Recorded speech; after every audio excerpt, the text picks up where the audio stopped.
Hello, good evening, everyone, and welcome to another episode of This is Revolution Foreign Policy Thursdays. And I will say this before I even start the show. First of all, thank you for everyone that's a patron that participated in the Ask Pascal. We had our first ever Ask Pascal. I also had my first ever phone call with a higher tier patron. We do have a thing for higher tier patrons. If you would like, you can have a one-on-one call with us. Actually, was a pretty nice phone call. We went for a little over an hour. I know Pascal went for about an hour on the Ask Pascal segment. I saw a little bit of it. And also we have not planned out, like, we plan out the shows a few weeks in advance, but we don't plan out to be like, okay, the theme of this month is going to be Latin America. But for some reason, the theme of this month has been Latin America, and I'm learning a lot, as I hope a lot of you guys are too. And today we're going to be talking about Peru. So I'm pretty excited about this because I was up till the wee hours of the morning making the video that you're going to see later. But let me bring in my co-host, my homie, my dog, my partner in all of this madness, the man with the questions, Pascal. Peace and greetings to the chat. Peace and greetings, Jason Mile. Peace and greetings to the audience. And another scholarly fellow. Again, I can't do this alone. I have to call on my extremely intelligent friends that have multiple degrees in this stuff so we can get a better understanding. You know him as your favorite member of the deep state. We know him as our favorite Polish friend, Kuba, deep state Kuba. Gentlemen, pleasure as always. I like it. You're just Kuba. That's all I need. That's all you need. We don't need the whole government name. And before we bring in our guests, he hit me up and he was like, "Hey man, I was on Varn's show and we talked about Peru and maybe you want to talk about these elections in Peru." And I was like, "Yeah, these very interesting. You see the leftist social media podcast sphere doing backflips over the fact that there is a socialist that just won the presidency in Peru. And as I do some more research on this, that's not the first time that a socialist has won the presidency in Peru and has actually made a hard right turn. I'm not saying that Castillo will. It just has happened before. So we always want to give some historical context to these situations. They never happen in a vacuum. So here is the video for our show today. I hope with my heart that the vote will be meaningful because we're living in very tough times. I hope we are one who understands the situation and governs with his heart. I want zero corruption, better healthcare, education, and jobs. The hacienda is run like a baronial fief. The laws of the state are not applied in the latifundium without the tacit or formal consent of large landowners. The authority of political or administrative officials is in fact subject to the authority of the landowner in his domain. The latter considers his latifundium to be outside the jurisdiction of the state, and he disregards completely the civil rights of the people who live within his property. He collects excise taxes, grants monopolies, and imposes sanctions restricting the liberty of the laborers and their families. That's a quote from Jose Carlos Mariategui. Peru's long struggle for democracy continues with their current presidential election, a nation that has overcome a series of corrupt leaders, military coups, and a deadly civil war within the last 30 years. Will the election of Pedro Castillo, a former elementary school teacher and socialist, over the daughter of former Peruvian dictator Alberto Fujimori, be Peru's moment to break free of their Western economic shackles? Will the far-right Keiko Fujimori be able to overturn the election using the Trump playbook, citing baseless claims of electoral fraud? With military support, will Fujimori be able to call for something that is all too common in Peru, a military coup? We'll discuss this and more. This is Revolution.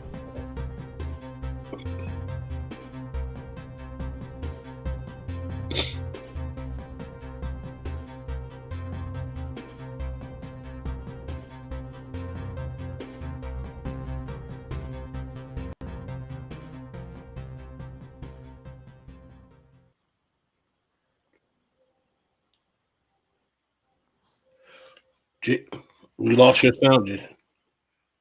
Because everybody fucking bitches and moans about the echo. Just fucking enjoy the slapback, goddammit.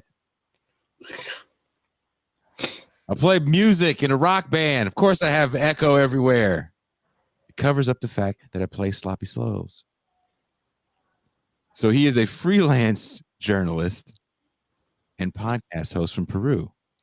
Please welcome Camilo Gómez.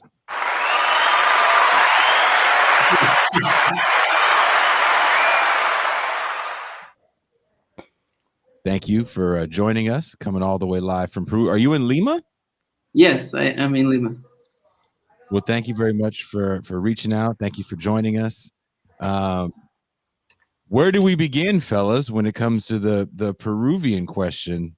I am a little nervous about a possible military coup. It's not like it hasn't happened there before several times.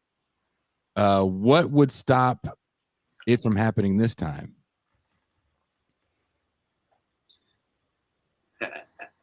I think it is very curious because something that hasn't been that much tell.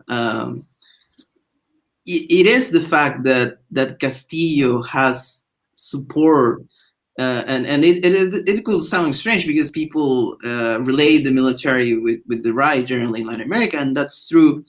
Although the base of the military, particularly the veterans, even days before the election, where some veteran associations were saying that they were going to support Castillo. So kind of the troops, not the leadership, which is quite right wing. And we have seen several attempts to don't recognize the election. So the election isn't being recognized by Keiko Fujimori, which is the candidate against whom Castillo ran, and by most of the right. And she has been trying to make claims that there has been fraud, despite that none of the international organizations have been able to put any proof that there was any kind of systematic fraud going on. And the Peru Libre party, which is the party of Pedro Castillo, is a very new and a small party that doesn't really have that much power, obviously, much less to do fraud in an election that has international observers in most of the regions.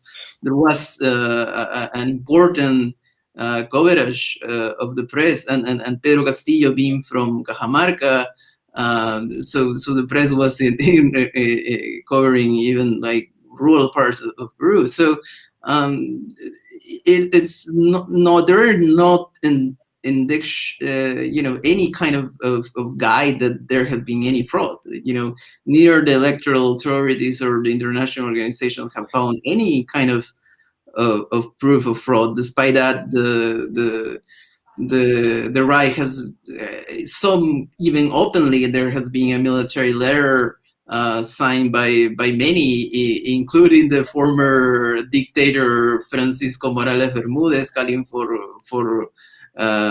respect to democracy, in quotes. And yeah, it's literally a joke, basically, what is going on. I wanted to ask a question, if you can, Camilo. Can you talk about the role that coronavirus has had in the election? Do you think that the coronavirus crisis, which from what I understand has been rather extreme in Peru, was the kind of the match that lit the fire that put the Fujimori administration at bay. I'd like to hear your thoughts on that. Yes, I think it's true. So Peru is a country that, with the neoliberal reforms of the 90s, had it's true that it had macroeconomic growth, and to some degree it has become reflected into kind of becoming a much more neoliberal society, like a lot of malls that have become kind of the symbol, particularly in the urban areas. But the reality was that a lot of the public service were kind of deteriorating, and among them particularly the health sector, not only because of the for a lot of factors, but among them the issue that the existence of a private sector in health made, at least for elements of the middle and upper classes, not a necessity trying to rely on the public health sector, which, I mean, someone could go to try to have an appointment for a doctor, and the appointment is going to be next year, and it's not something strange. It's something very common, and obviously the issue is that Peru, having a very informal economy, that discontent, particularly among the lower middle class, among the working class, it was difficult to see manifested.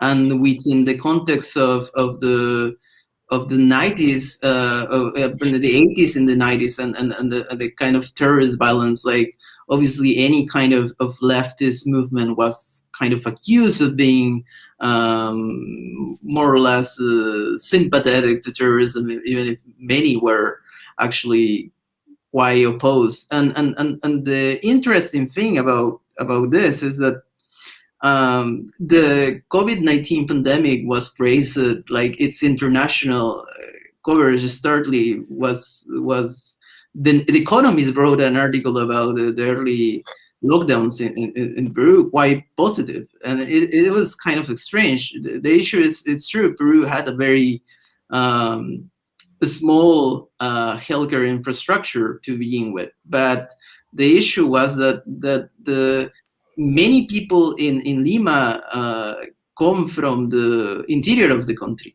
and many are people that are not even thinking about staying in Lima forever, just are get a job and then move back, which is a dynamic that exists in many other places. But the issue is that with the lockdown, they couldn't get a bus to go home, so they had to walk long distance, and many times being robbed. Even there have some cases of people that were assassinated. So it was really terrible, and sadly it was kind of also a way that the pandemic spread basically for all over Peru, because it's true that Peru has a relatively important touristic industry, but it's fairly concentrated in some areas. It's for different reasons. It's not that there are much more places beyond Machu Picchu or other places in the Andean or in the coast. There are cities like Trujillo or Chiclayo or Piura that are also well known. In the Andes there is Arequipa, or in the Amazon there is Iquitos. But the issue is that those are the cities that kind of have some much more developed touristic infrastructure. Other cities may have some really interesting attractives, but they are complicated. They haven't been able to develop that much of a touristic infrastructure. So it wasn't think that the pandemic was going to go everywhere, but it went. And Peru has had more than 119,000 deaths. So almost around 0.7% of the population have died. And it has the largest death per capita of COVID-19 in the entire world. So it's really a tragic tragic story. The Peruvian economy is fairly informal, so around 70% of the population, even before the pandemic, were in informal jobs, and around now, it's some people argue that it's probably around 80% of the population. So probably at this point, Peru is the most informal economy in the world, which it shows why a lot of people weren't that invested in the system in trying to preserve it. Fascinating. Do you think that the COVID situation had a significant effect in terms of the outcome of the election? Do you think that was part of the reason why the left-leaning candidate might have won? Yes, I think that a lot of the candidates were known to some degree within the Peruvian politics. Some have been congressmen, and well, Hernando Soto has been for a while, like around Peruvian politics, and all were to some degree linked to some kind of a structural. In a structural relationship to the system. There was a candidate, Rafael Lopez Aliaga, who has been described as the Peruvian Bolsonaro. I think he tried to be an outsider, but the issue is that he was competing for the votes of Keiko, and Keiko had a much developed infrastructure. So in the end, she was able to put the edge. But actually, like what people may be surprised is that Pedro Castillo won the first round. But the issue is you have to win by more than 50% in order to win. So it was to go to another round, and in that he won much more squarely. But he anyway like won. I when the conversation I had with the Cedric Barr, I was talking like if Castillo was going to win, but I really didn't think if a country was really dying that people were going to choose to go back to the past with Fujimori. I think that people were really I really felt that people were really sick about a system which has shown a complete lack of capacity. Like there were people that had insurance, actually private insurance, and their insurance didn't want to cover COVID treatment. So Wow. that's the problem with the system, the private healthcare system. And I mean, this is a curious argument. The National Bureau of Economic Research, which by no means is a left-wing publication, it's a normie economic journal, published an article a while ago about how neoliberal reforms have affected like the healthcare sectors in throughout Latin America, not just in Peru, but also it mentioned Peru. And I think it is a very tragic situation. There is a lack of professionals in many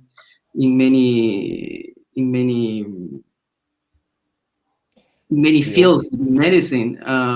The kind of neoliberal reform also of education has made that a lot of the careers that became kind of more common in the private universities, and some of them private for-profit universities, were kind of business administration and accounting and things like that. Even law, which in Peru is kind of an undergraduate degree. So not necessarily what happens in other countries where their education sectors expand, since it has been a much more market-driven, growth. It has been much more focused on careers that are considered to be profitable and to some degree easier, in the sense that obviously if you want to study medicine, you need to know biology, chemistry, things that could be complicated. I think the issue, I think it has been that there was the what last year has been considered a coup, a parliamentary coup. So the president that was elected in 2016 was Pedro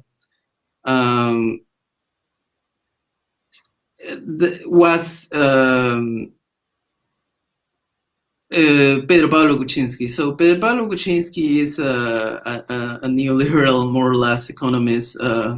He is Peruvian, but his family is from overseas. I apologize. no, and that has made that he has a lot of connections overseas, and he actually studied in Oxford.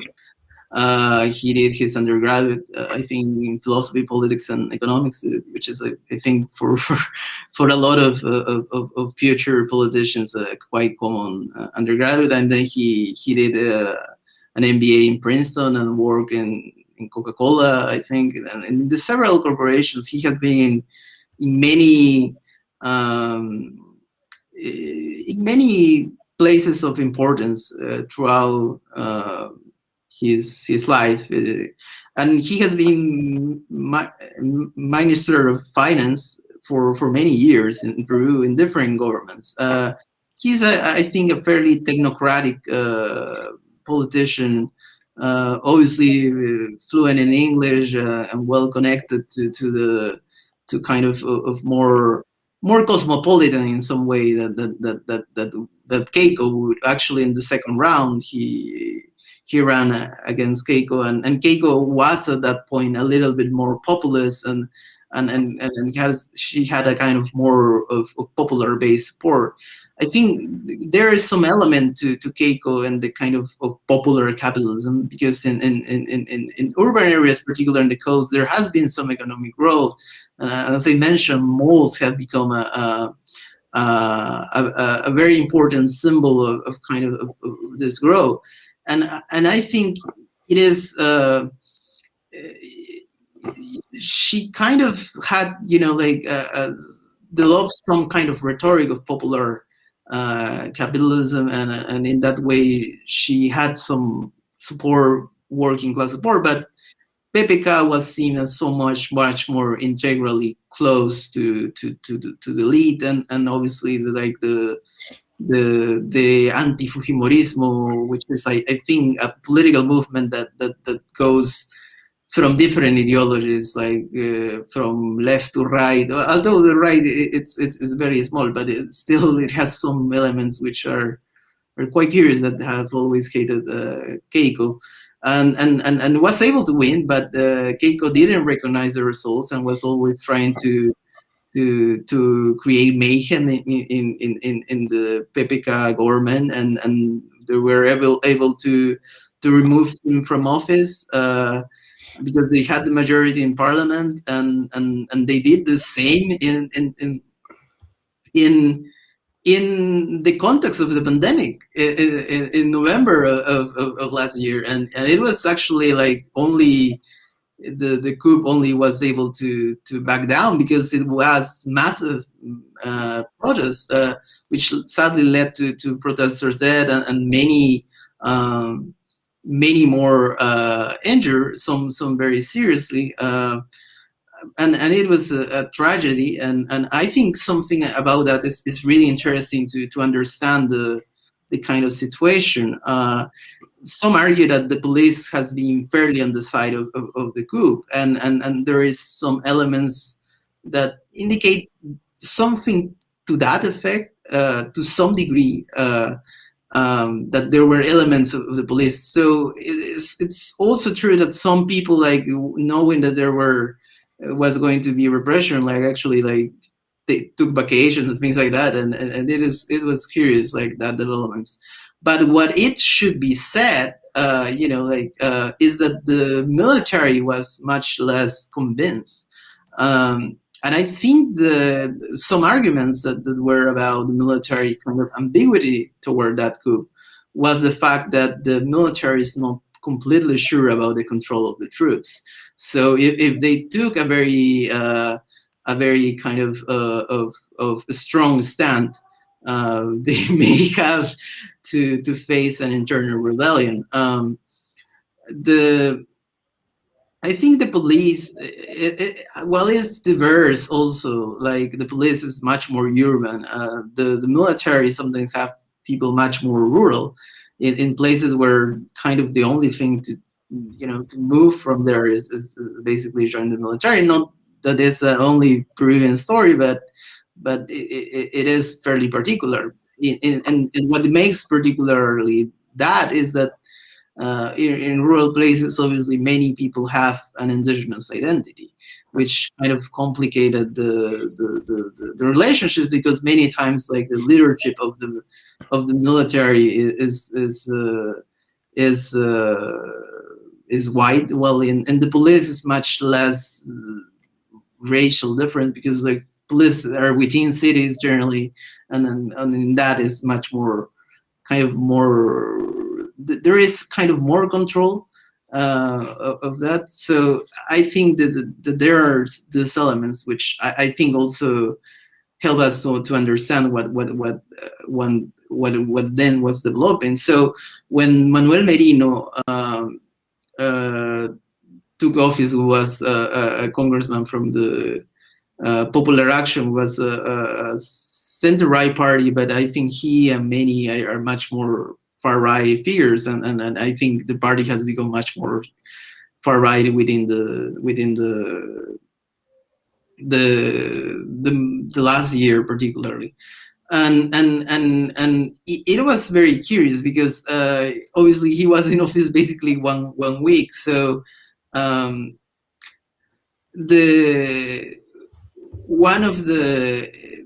when he had to back down, basically the Congress had to elect a president within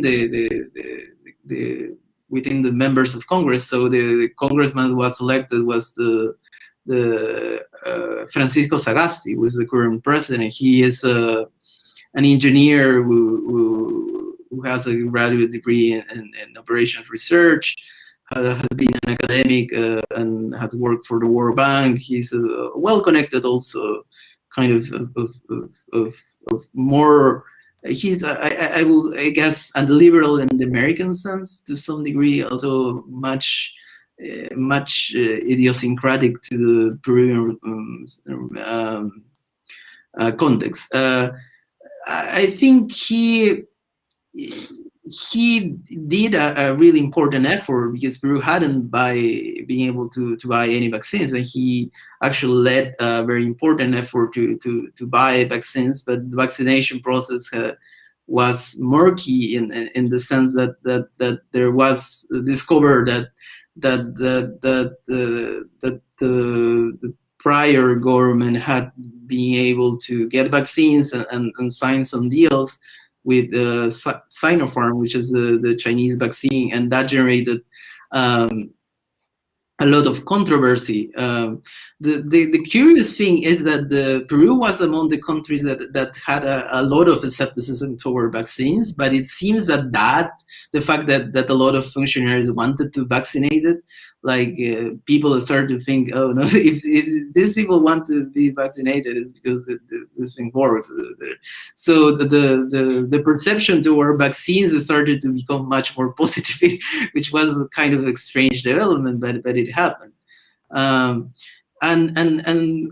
within that context, which has been a very complex context, also, like as I mentioned, Peru has a very informal economy. So in December was basically a central moment for informal commerce, because basically, like, a tradition within Christmas in a country that is majority Christian, either Catholic or evangelical, is to buy presents for particularly the kids, but for relatives and friends. So in December, one did so in the streets really a massive amount of people. Even if most were wearing masks, it was obviously like in the streets it's difficult to maintain social distance where there are literally on some places thousands of people like trying to buy presents, and the amount of cases started like spiraling very up. So I think Francisco Sagasti and his party, the Purple Party, which is a liberal centrist party, was very weakened because of that. Despite that, I think maybe in another context they could have been able to do better. So it was very unclear, the political panorama. Obviously, Keiko Fujimori has been a candidate for many years. 2 times she has been in a runoff. So, but not everyone was very convinced about her, and it was kind of, people were not sure what she was going to do, and I think that that led to other candidates to appear. So there was a candidate for a while was kind of growing in support, which was someone who was a congressman for a lot of years, was Johnny Lascano, who despite that Popular Action is a right-wing party, even if maybe not the most extreme, he had a very populist, almost message that kind of resonated initially in the campaign. Then there was the Rafael Lopez Aliaga, who was called the Peruvian Bolsonaro, which a much more far-right explicit message. Then there was Veronica Mendoza, who some thought that could grow. She's a much more conventional progressive in the sense that she supports abortion, gay marriage, trans rights, so things like that. And there was Hernando Soto, who was libertarian technically, but one of its advisors, Jorge Paredes Terry, someone linked to Mobadev, who is an organization that calls for the release of the members of the Shining Path from prison. So it was a really strange campaign, the one that he led, and for moments he tried to go to the right of the Peruvian Bolsonaro. So it was kind of strange what he was trying to do, and they were kind of the ones that were kind of up in the polls, and Castillo, nobody gave anything about him. So the background in Castillo is an elementary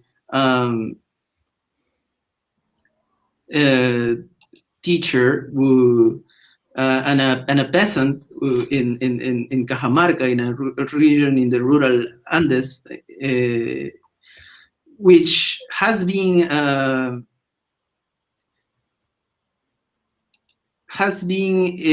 able to grow in the polls, basically because he was considered an outsider.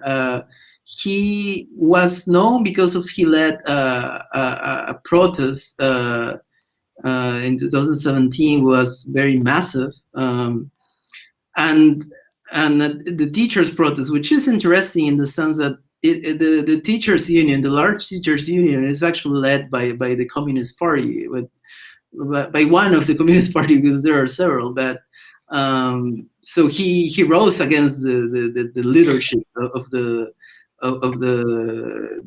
who he saw as kind of claudicated and kind of reformist, and so he had a very radical message, but at the same time, like he kind of seemed pragmatic, and in some sense, even some people in the right seemed supportive of his protest, which was kind of strange.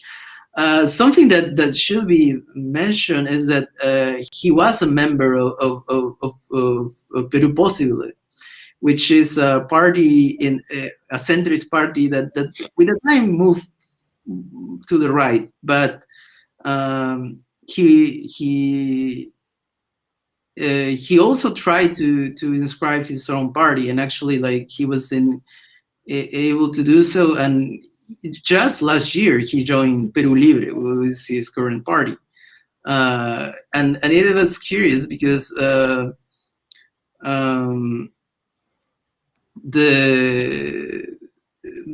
campaign has shown that he and Peru Libre has a lot of disagreements, and it's going to be complex what is going to happen. But basically, he was seen as much as someone who has a lot in common with the kind of common person in the streets of Peru, and he was someone that's more relatable.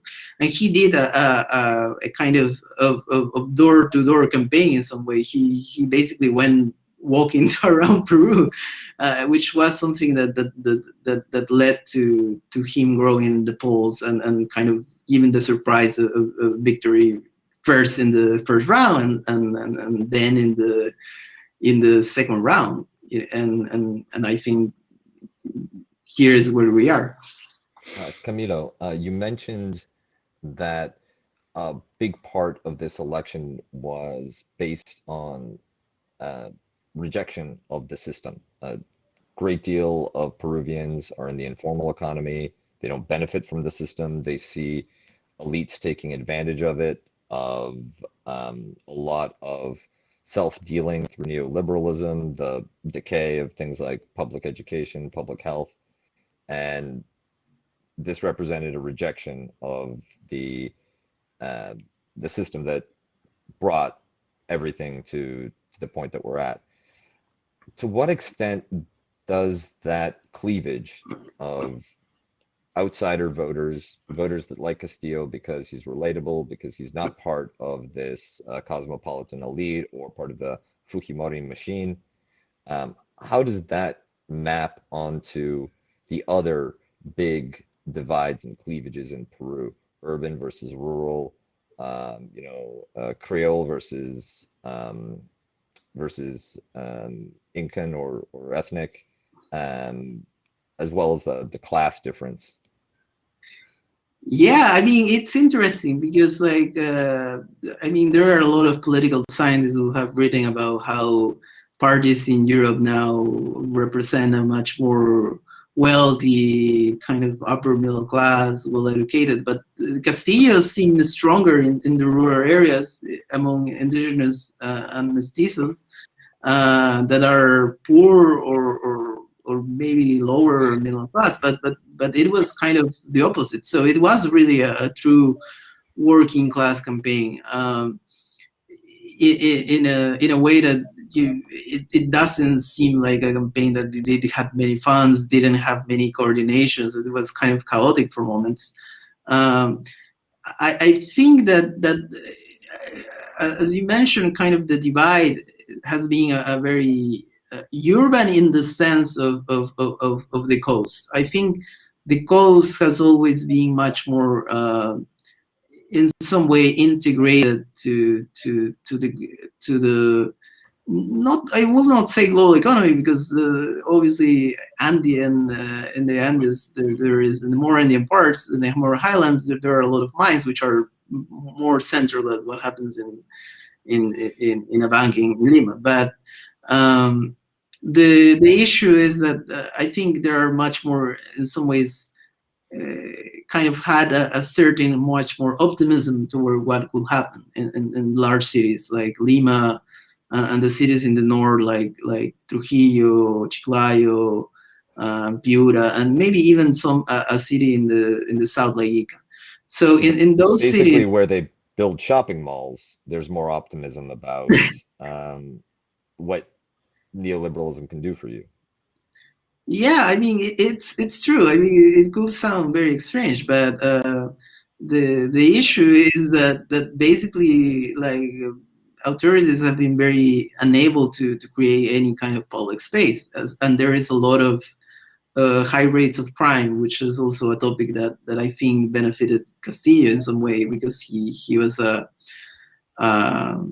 rondero, which is kind of this kind of rural vigilantes, which I think we will talk maybe a little later. So malls are seen as a place of people to meet, which is relatively safe.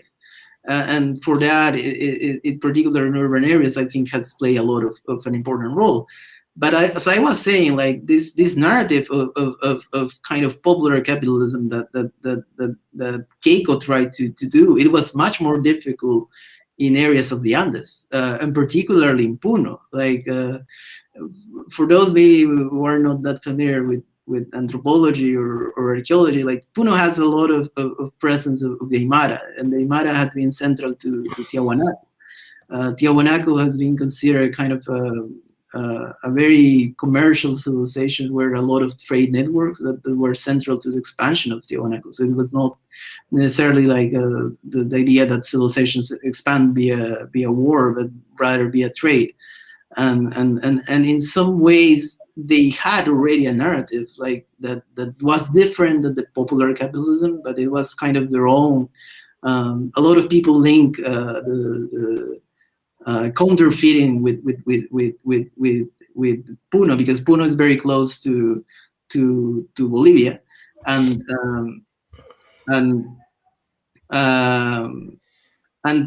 you know, from Bolivia it comes a lot of you know, counterfeiting that thrives in, as I mentioned, there are malls, but also there are kind of this more clandestine markets which basically sell the same things, but also other things like you know, like DVDs were fairly popular, because for a long time, like with the economic crisis in the 80s, like basically almost all cinemas died, and at one point, like it was basically the only way to get any kind of watch any kind of movie was with a VHS, and then now with DVDs and things like that. So yeah, it is kind of this. I think this ties to the question someone was making in the comments about Castillo's embrace for neoliberalism, and I think I noticed in a comment that Castillo for moments sounded more libertarian than Hernando de Soto. It could sound weird, but he talked about kind of cutting a lot of government institutions and regulations. He also talked about the individual savings account, which I think it's a policy supported by the Cato Institute of all places. I don't know who suggested that to him. And when he was asked, like by the press, like what's the thing he's more proud about, he mentioned that the fact that some of his students, and he being an elementary teacher, has had a lot of students, obviously, that some of his students are now successful business people, and that is something quite remarkable that one will hear. So Cajamarca is a region that has a very known for its kind of commercial activities and a kind of its trades. It is a region that kind of started the internal immigration. So my family on my first side is from Amazonas, which is next to it, and for example, many people from born in Amazonas, their families were from Cajamarca. So there are kind of this, and in other parts and basically every part of Peru that there is kind of the people from Cajamarca, and they have a very kind of characteristic that is very, and it has been very central. And actually, of all places, the Financial Times noticed it, making an article which was called "The Hat and the Pencil." So the hat is fairly common in Cajamarca, and it's kind of a symbol, and also it is an interesting issue because the French historian Nathan Bactel has related Cajamarca with a kind of crypto-Jewish memory, particularly the northern city of Selendín.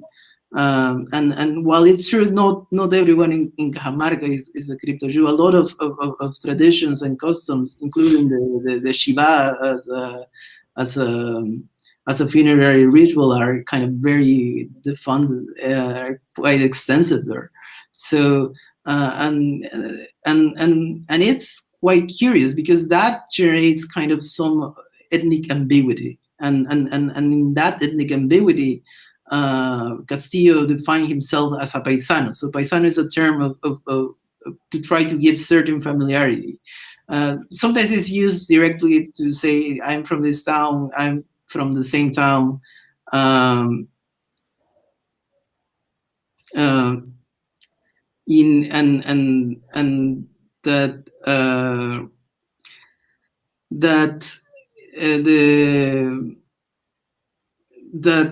also is used to say basically that you are from the interior. So that generates a sense of kind of connection.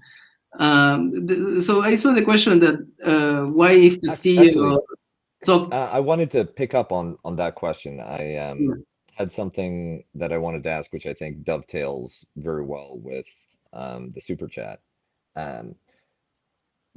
Because of its history, the Peru has had both a developmental challenge as well as a kind of distribution and equality challenge, if you will.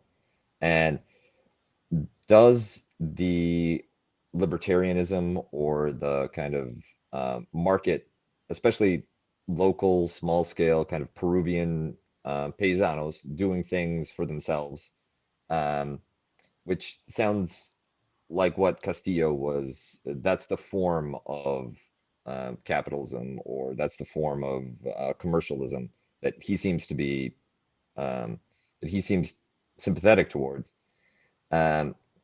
Is that a response to the developmental challenge and to creating conditions that would allow for more economic growth and more sophisticated industry, more production, which is a problem that goes all the way back to Mariategui, that he identified, the low productivity of the haciendas, the exploitation without growth, as opposed to international capitalism, the big business, which is seen as a developmental dead end.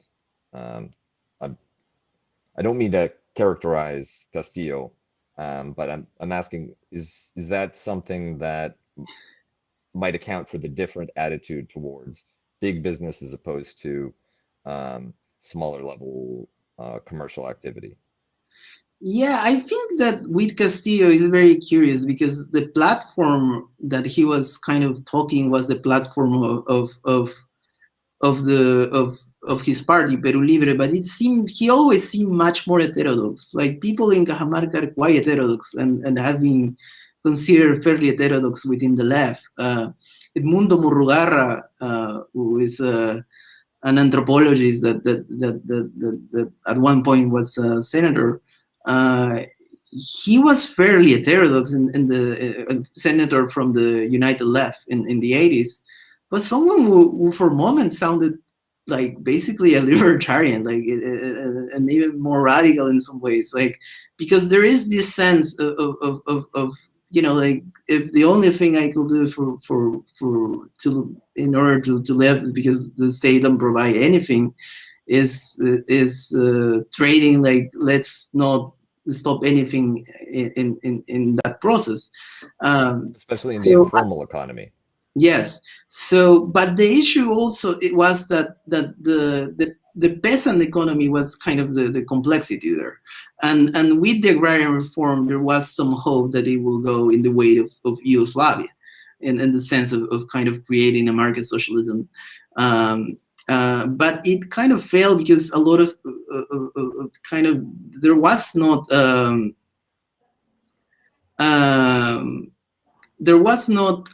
kind of the capacity that Yugoslavia had in many ways.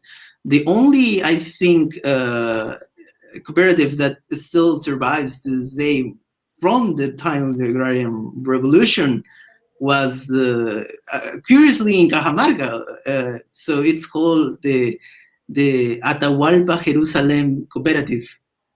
As I mentioned, the Cajamarca is very known for its kind of the crypto-Jewish memory and this kind of reference that very curious about there. So yeah, it's curious because it seems as an example, but and it works quite well, but sadly in many other parts it maybe doesn't.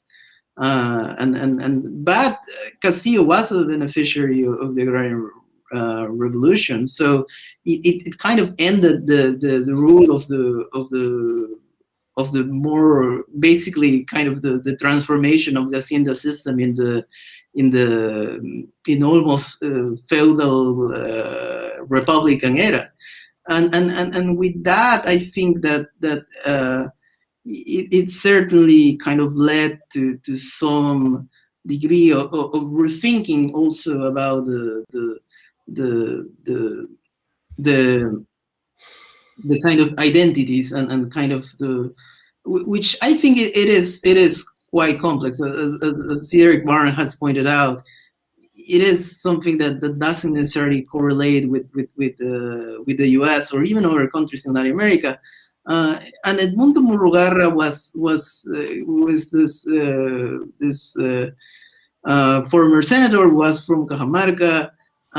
He was saying something that was very interesting, and he was saying that for him it was very difficult to identify as indigenous because his mother tongue was not Quechua, and despite that his family did speak Quechua, he had gone to university, so it was strange. But in a sense, there was an idea that education and kind of going out was going to do someone to stop being indigenous. And I think in that sense, the movement that, or not the movement, but maybe the character that did capitalize on reclaiming their indigenous identity was Hugo Blanco, who is the famous Trotsky's peasant rebel, who is fairly popular in Peru, although now these days he sounds much more close to anarchism. But he had a very strong identity as indigenous, and his mother tongue was Quechua. So in that sense, he was much more connected to other peasants like him, and he was able to kind of build a kind of support that was wider than maybe other more heterodox leftists, but that were not sure about how to deal with ethnic identities.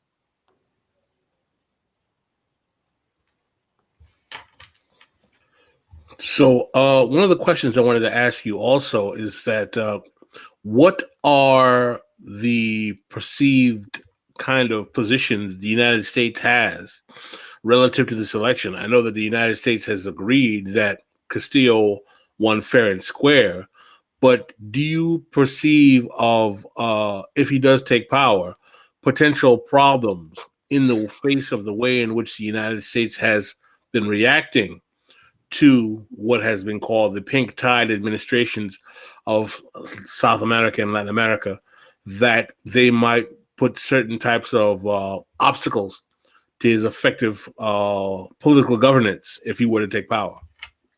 Yeah, I think it is curious. It's true the U.S. Department of State has issued a statement saying the elections in Peru were clean.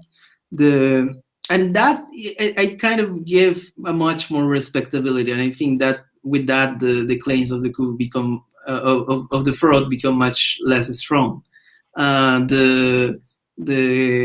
think the Gregory Meeks, who is in the American Congress, has also made a statement.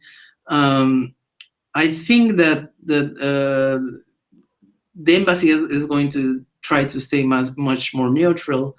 I think if we go back slightly in the past in the issue with Bolivia, it is curious, but some leftists are no longer that friendly to China and Russia, and there were some that were really kind of hoping that even publicly, like saying that Russia or China should intervene and stop the coup in Bolivia. And Luis Arce, for example, is seen as someone who, despite obviously being from the same party of Morales and of the Mas, and some even argue that he could go to the left of Morales. So that is something that is going to be complicated for different reasons. It seems that he is going to be less, has had less animosity toward the United States. Now, the issue with Castillo is quite curious, because while he is a Catholic, his family comes from the Presbyterian. So generally people coming from Protestantism are less kind of critical to the U.S. I think Correa is an example of that.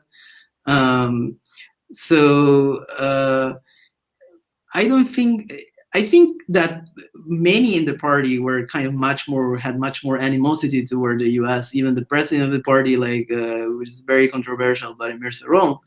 But the U.S. has kind of acted very neutral. I mean, Peru has one of the largest lithium reserves. So, I mean, picking sides, I think the issue with, and I mentioned that to Cedric Barn when he interviewed me, is that when there was elections in last year in Peru, the 10 congressional candidates were polling higher were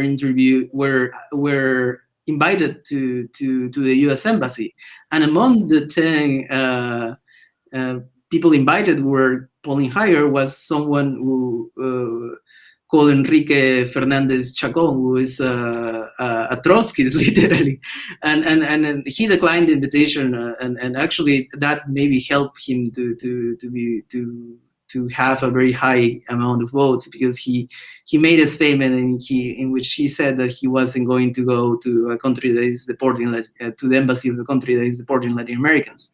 So in some ways, I also mentioned that to Cedric Barn, the U.S. also plays the game that people say Russia or China played, which is trying to speak with different actors. The issue with China is very particular. There have been some independent analysis in the past that has shown that China has been more friendly to the right than to the left, probably because in the Congress it was much more larger, actually. But it has to do also with the element that the Peru, Gamarra, which is the center of Peruvian clothing manufacture, is very critic of China, in particular their dumping practice. So they can sell very cheap clothes, and that affects them. And Gamarra is a kind of commercial center. Everyone at least knows someone working there. So it's a very one of the main motors of the economy in La Victoria, which is a very working class neighborhood, but it has a very high commercial activity. So with that sense, the left has been much more skeptic of China for that reasons. They didn't like even the trade agreements. So also maybe the U.S. is trying to develop another strategy.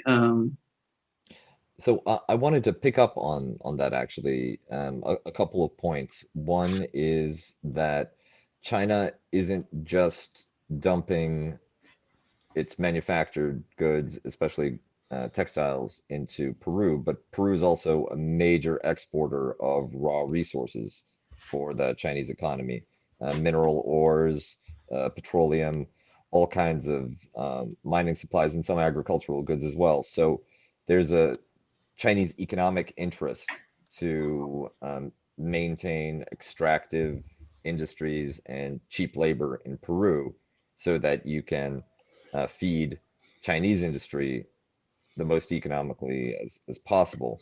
So the ideological affinity runs counter to the realpolitik. And you mentioned the coup in Bolivia, which was at the beginning spectacular in how brazen it was, and how clearly the American official position was supporting the coup. And then it all, from an American perspective, falls apart. Mas is able to win the subsequent elections, and all of that effort and energy that was expended is gone. It ultimately proved to be a medium-term failure. They didn't even get much done during the period of time when they did have friend in power in Bolivia. Do you think that demonstration, that might have a demonstration effect that's keeping the United States from trying to pursue more aggressive policy in Peru or other places? Better to play nice and try to deal with a new leftist president. And sometimes people get elected on a far left platform, and then they can be flipped to conservative austerity policies. It's happened in Peru before. So that maybe one reason why a coup seems unlikely is because of the recent experience in Bolivia. Yeah, about Bolivia, I think I could put even a quote that could maybe play in the Peruvian context. Pablo Solón was the former politician of the MAS that then became critical of Evo Morales and the MAS.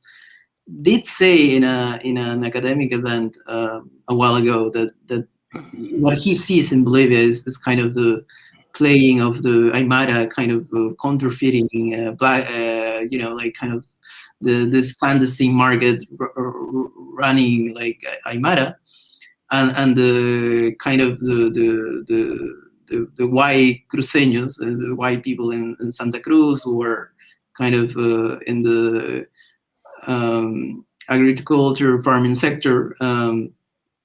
And if he will have to bet, he will bet on the Aymara.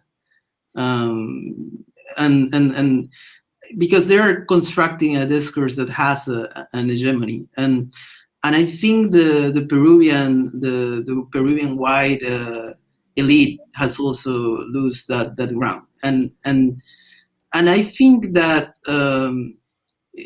it is like quite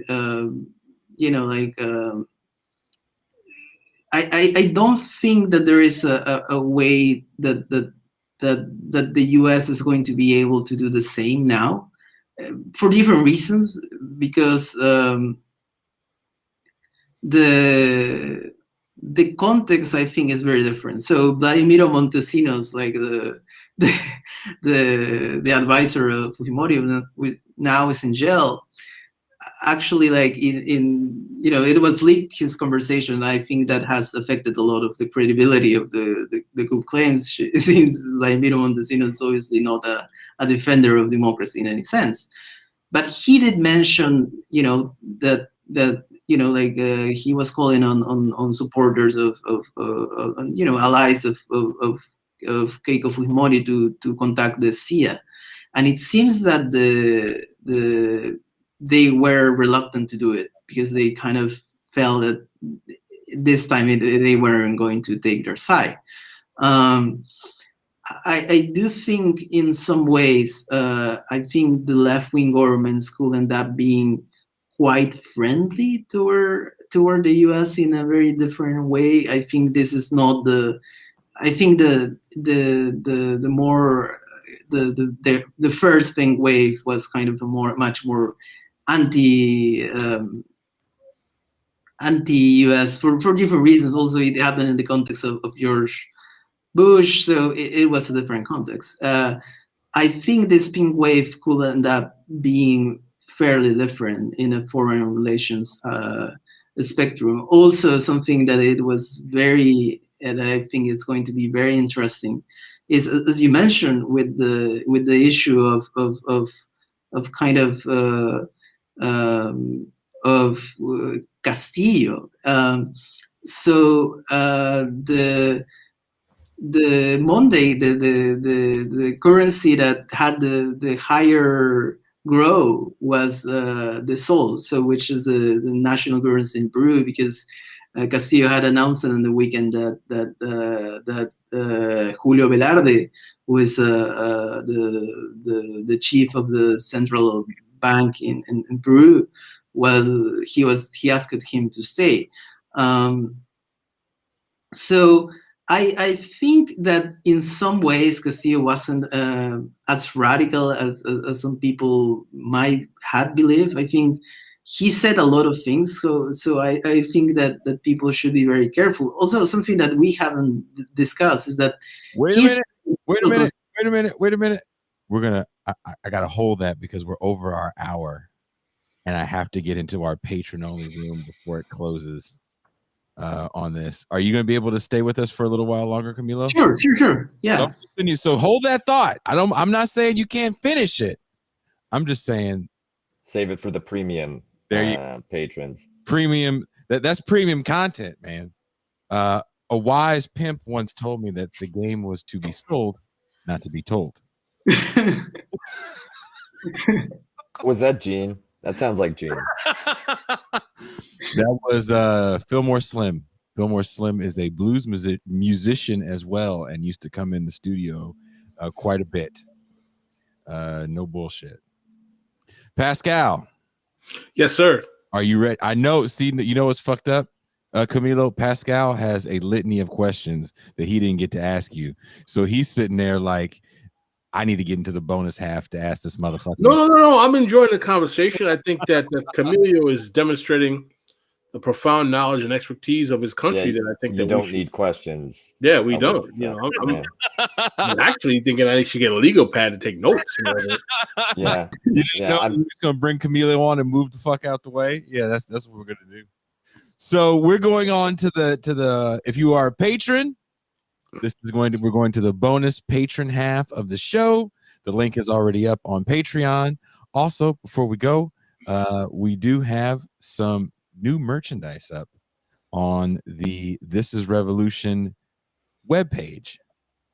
So if you go to thisisrevolutionpodcast.com, there is some new merchandise that we just put up for summer. And I had to get that out there. All right. And we will see you guys in 5 minutes. Thank you very much. And we are out.